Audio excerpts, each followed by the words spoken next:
Hello everyone, welcome back to the channel. So let's discuss how to finish the raw edges of the panel pieces of the panel gun. After joining all the panel pieces, you will get the sharp edges of the horsehair braid like this. So let's convert it to this, clean and neatly. How to do this? Let's check this out.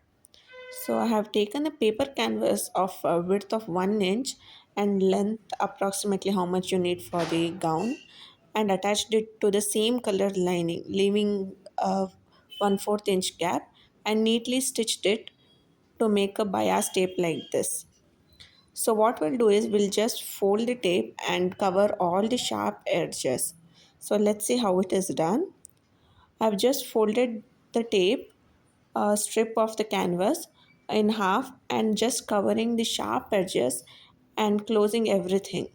So how will it look?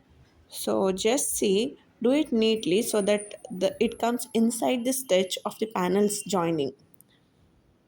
The end look will be like something like this. You won't get any sharp edges, and the inside of the panel skirt will look this much neat.